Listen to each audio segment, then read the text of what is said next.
Hey, this is Mr. Chi. I just want to show you how to use Microsoft Paint. A lot of you already know how to use it. It comes with Windows, and it's free. Just click on the Start menu, Programs, Accessories, Paint. Okay, so I've already drawn in some things here. I'm going to draw in my supply and demand curve now. You have to click on the line button there, and I clicked on red, so my supply curve is going to be red. You can make yours a different color if you'd like. Here's going to be my demand curve. And now um, you also want to label your curves. Okay, so start with the demand curve since the palette is already selected to be blue. And it cut off a little bit there. Unfortunately, Microsoft Paint is not my favorite program. And also I have to hurry because I don't want to spend too much time on this video. I just want to show you what's important. But when you go to draw your graphs, you can spend more time to make sure things are aligned well, like the quantity of homes, maybe this should have been over here. The price, it looks like it got cut off somehow. Maybe I want to reduce the font there next time, etc.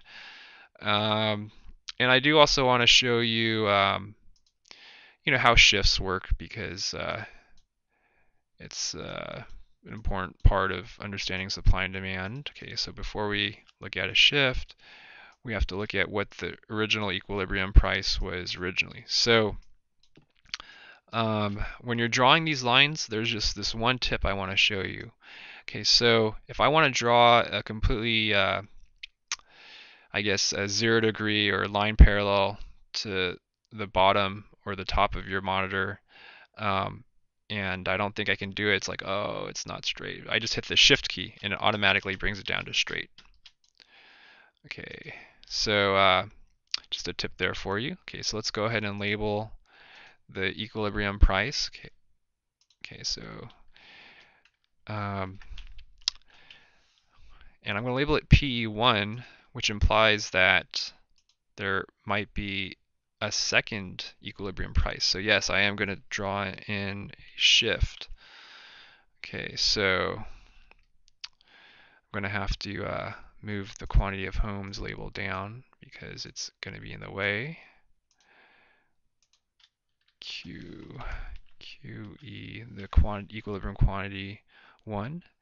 And I do have to add labels to my demand curve if I want to shift it.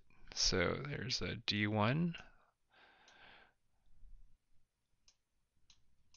and I'm going to draw in a new demand curve. So if you look at the other videos, um, you'll see that there are better programs to use for graphing. You don't have to deal with some of the limitations here with Microsoft Paint, and that'll be D2.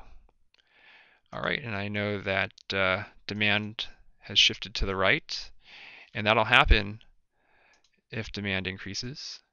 I have a movement along the supply curve because of the shift to the right in the demand curve.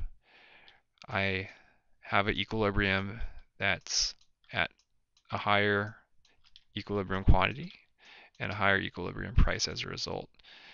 In some of the more complex supply and demand situations, you'll see there might be more than one shift. And to draw in more than one shift, you just draw in more than one shift. Okay, so let's say supply increased also. So you can draw in a new supply curve here, and this will be maybe supply changed because there's more suppliers now than there were before, and maybe demand changed because the incomes of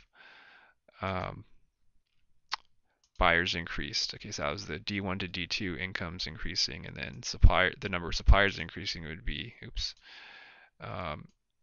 S1 to S2.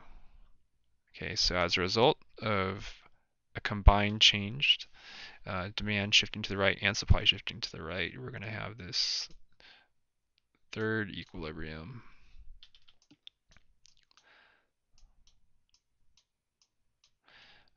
right, and look at that.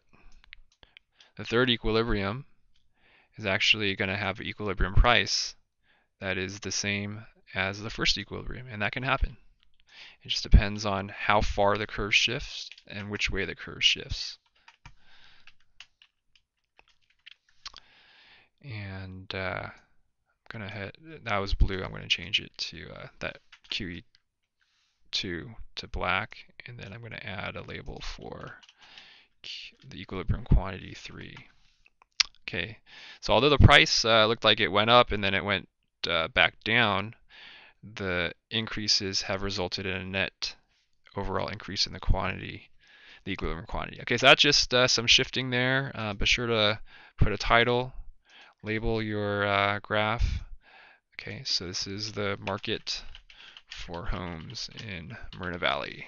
You're going to save this as the most preferable is a PNG format, and then save it to somewhere where you're going to know where to find it. So maybe that's your desktop, unless your desktop is really crowded, or a thumb drive. Click on save, and so it'll save it there, and you can upload it to Blackboard later. All right, hope this helped. Good luck.